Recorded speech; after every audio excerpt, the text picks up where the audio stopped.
And he said, "What you gonna do? Hit me on my head with a bottle?" He's like, "Nah, I'm gonna break it on the table. I'm gonna cut your throat."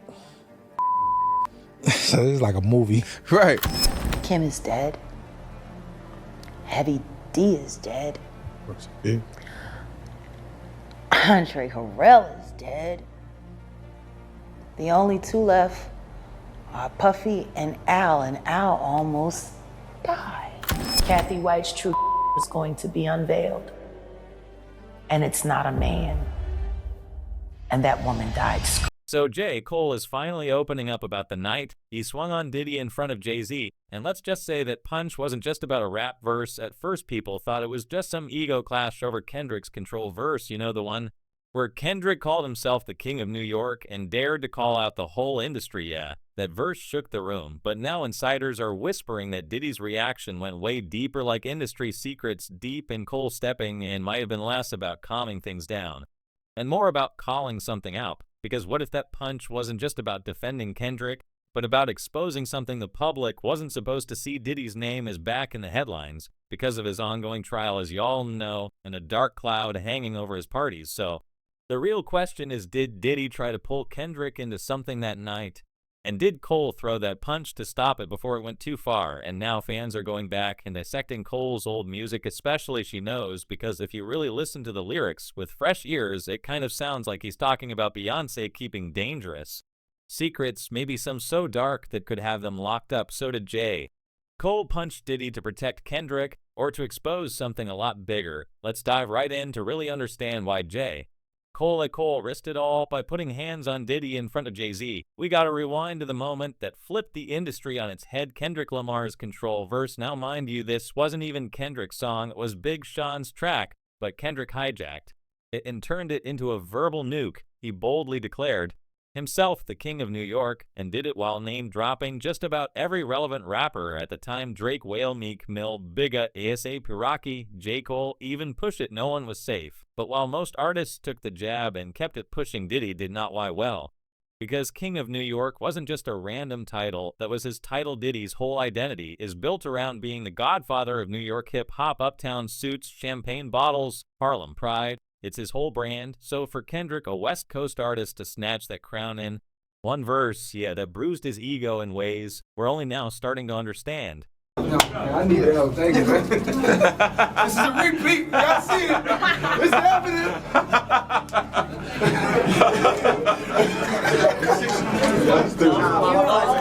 And let's not ignore the unspoken connections here. Kendrick didn't just say he was the king, he was also putting everyone else on notice. And the fact that Meek Mill, one of the rappers mentioned, just so happened to be close with Diddy at the time, it kind of raises some questions knowing what we know right now. Like, people forget how tight Meek and Diddy were moving back in 2013. They were showing up in matching fits, popping bottles together, even whispering in each other's ears in the club. And listen, I'm not saying what I'm saying, but if you've seen the clips floating around, then you know why fans are raising eyebrows. Some folks are even speculating that Meek might have been more than just Diddy's protege, allegedly, if you know what I mean. Man, you doing it, man. You deserve it, Daddy.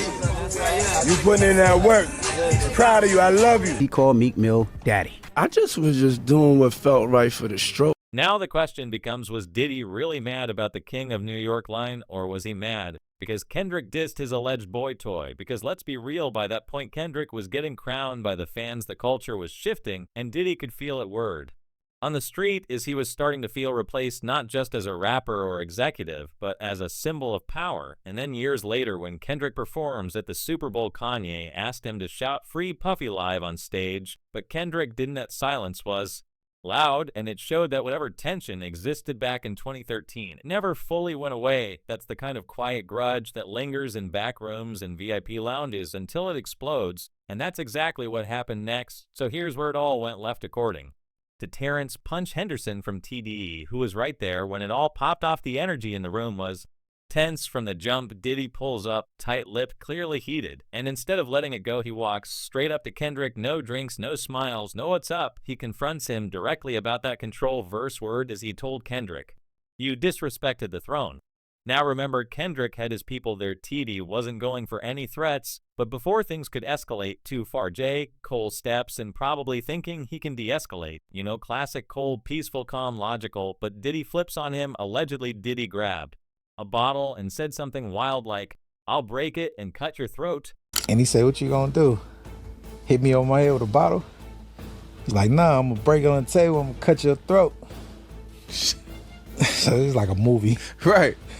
And here's where things get real sketchy. Some fans believe Cole wasn't just defending Kendrick. They think this was a setup to check him, like Diddy wanted to make an example out of anyone who dared challenge the old guard. And then there's yet another theory that Diddy, being drunk, had invited Cole and Kendrick to party with him, and y'all know what goes down in those parties. And these two allegedly wanted nothing to do with it, and y'all know that Puffy doesn't take rejection so well. I mean, you've all seen the clip where he claims he's a savage, and he always gets what he wants no matter. The dude reached around and fired on him, and they both fell on the table, knocking all the drinks over. So all these celebrities just in this one spot. It's a scuffle now, huge scuffle. Diddy got either the man's got a history from that whole Shine nightclub with J-Lo back in the day, to the allegations surrounding him now, to that disturbing video of him putting hands on Cassie. The pattern is right there. So when someone like Cole, who's always been seen as chill, thoughtful, non-confrontational, throws hands, you know, it's deeper than surface beef. And just when people were starting to let that moment fade into hip-hop mystery, Eminem came through like a wrecking ball wrapped in truth serum, and his latest track, Fuel M, doesn't hold back. He doesn't even blink. The man practically leans into the mic and whispers, "Y'all ready to talk about what Diddy really did?" One of the most chilling lines goes, "Rip, rest in peace, Biggie and Pac. Both of y'all should be living, but I ain't trying to beef with him. Nope, because he might put a hit on me. Like Keith D. Get him." Eminem just publicly insinuated that Diddy may have had a hand in the two biggest losses in rap history, Tupac and Biggie, and the way he said it calm, matter of fact, like he knows something. The rest of us are just catching. It's 2022 and I'm still a savage. Whatever I want, I get. Whatever I want, I get. So let's be real, if Eminem's willing to put that kind of suspicion on Diddy's name in 2025 and Cole had to lay hands on him back in 2013, maybe that altercation wasn't just about Kendrick's verse, but something much bigger. Speaking of conspiracies, we got to talk about Jay. Cole, she knows this track has been making waves lately, especially on TikTok. People are going back listening with fresh ears, and the theories are wild. The song dropped in 2013, just months after that alleged altercation with Diddy, and at first glance, she knows sounds like a song about cheating, infidelity, guilt, hiding things from your girl. Typical rap themes, right, wrong, because now fans believe it was never about a girl. All TikTok sleuths are saying she isn't some nameless girlfriend, it's Beyonce, and knows it means she knows all of Diddy's dirty secrets.